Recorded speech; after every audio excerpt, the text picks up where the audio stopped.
And a lot of people on social media are talking about this next story because one of the most powerful producers in showbiz, he is stepping back from the industry. Why?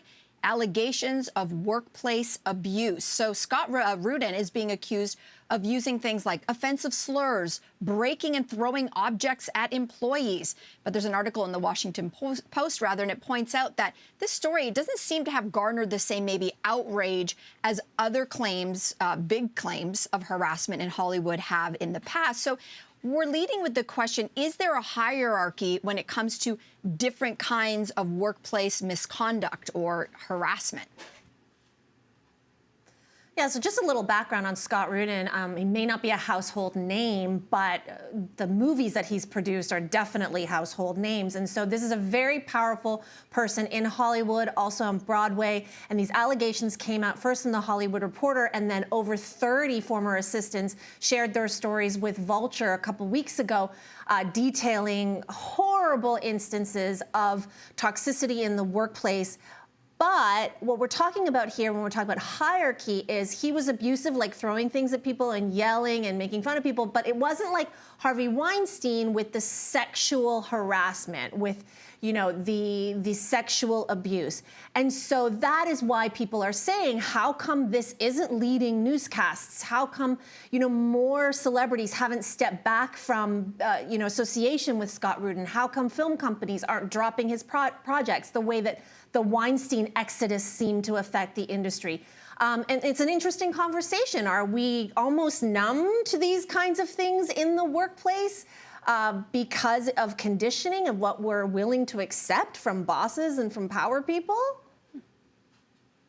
Yeah, well, I think there's definitely... Sorry, go ahead. Go ahead, Chanel. I think there's definitely an age and a level at your career in which you're going to be more willing to accept that sort of unacceptable behavior. I think in this case, it's a bit confusing.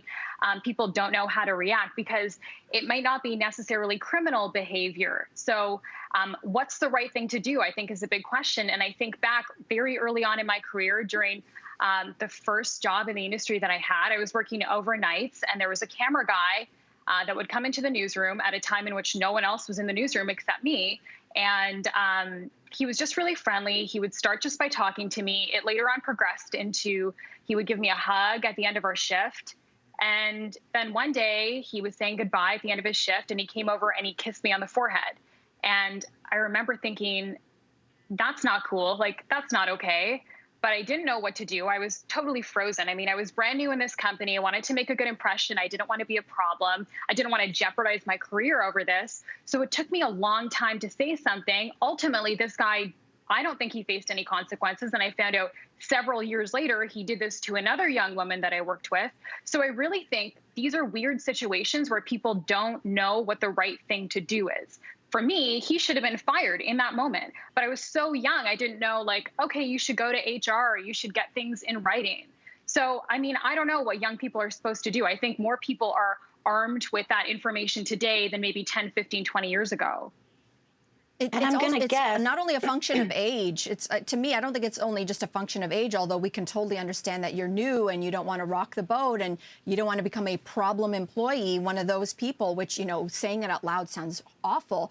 But what if it's because in this case, at least for Scott Rudin, can you say that anger or acting in an angry or passionate way, because we love to use that word with men, the passion for his work that led to, for example, yelling and screaming at people. It's not illegal to yell and scream at people, and some people might even defend that behavior to say, he's a big-time producer. He's got a lot of pressure. He's going to blow his lid once in a while. What's the big deal? Like, you can actually see that people might make that or use that as an example. And guess what? I was in a newsroom, one of my first jobs, too.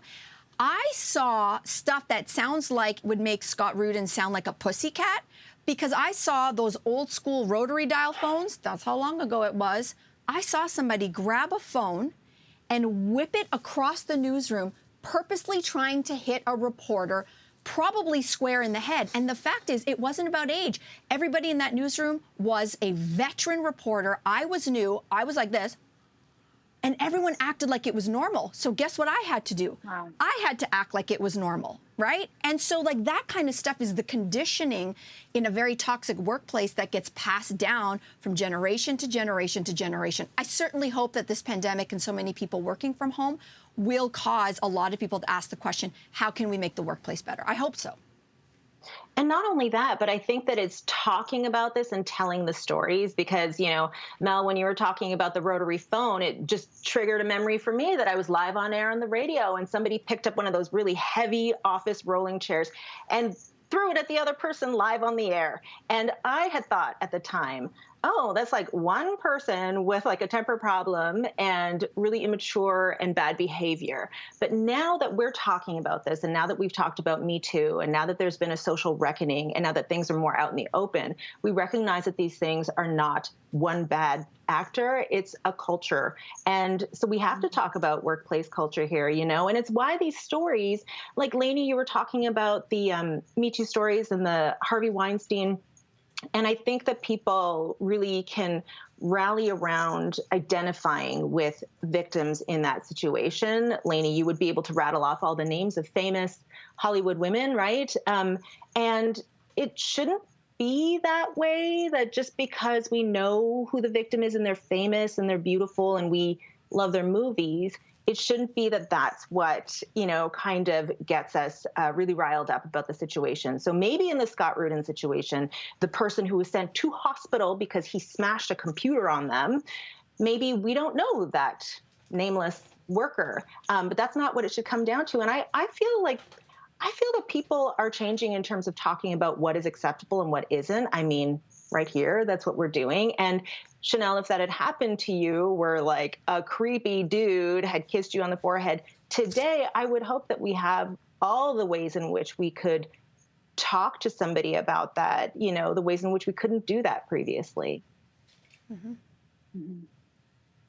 I hope so too, Hannah. And I think that's the second part of it is identifying those problems, but also hopefully in that workplace, empowering somebody to come forward. And I do think that there's probably a lot of work we need to do on that piece of the conversation.